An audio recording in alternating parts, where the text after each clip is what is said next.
শীতের শুরু, বাঙালিদের সবাই কোথাও না কোথাও ঘুরতে যায় এই মরশুমে।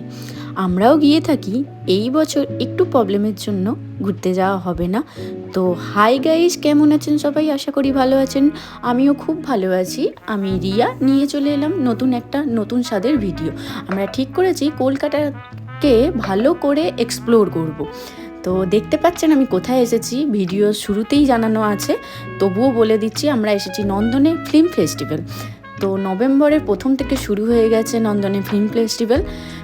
যে যত সব পুরনো ফিল্ম আছে বা আর্ট ফিল্ম আছে, সেইগুলোর সমস্ত কিছু ডেকোরেশন করা, প্লাস হচ্ছে মেলা টাইপ বসেছিল।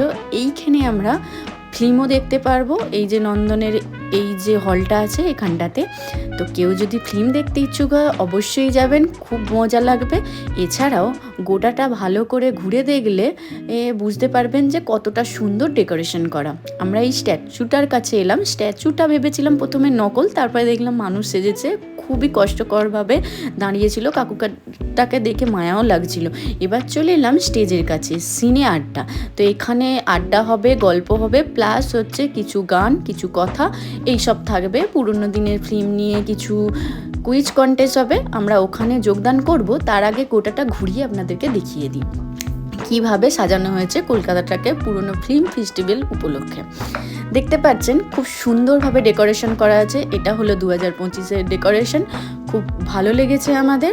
আর এই নন্দনে এই সামনেটা কেউ আসবে না, ফটো তুলবে না, এমন হতেই পারে না। আমরাও ফটো তুলেছিলাম।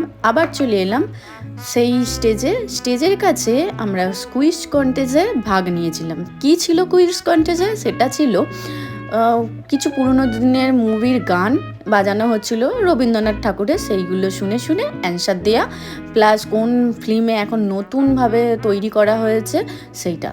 এছাড়াও যে গায়ক গায়িকারা আসবে তাদেরকে সম্বর্ধনা দেওয়া হচ্ছে। আমাদের হাতে টাইম খুবই কম, কারণ আমরা অনেক দূরে যাব, সেই জন্য আমরা গান সবার শুনতে পারিনি, আমরা সম্বর্ধনা সভাটা দেখেছিলাম। যাই হোক, এবার চলে এলাম লাস্ট পজিশন হচ্ছে পানের এই দোকানটায়। তো এত কিছু করেছি, বাঙালিদের সুন্দর জিনিস পান, সেটা খাবো না সেটা হতে পারে? তো ভালো থাকবেন, সুস্থ থাকবেন, টাটা বাই বাই, আবার দেখা।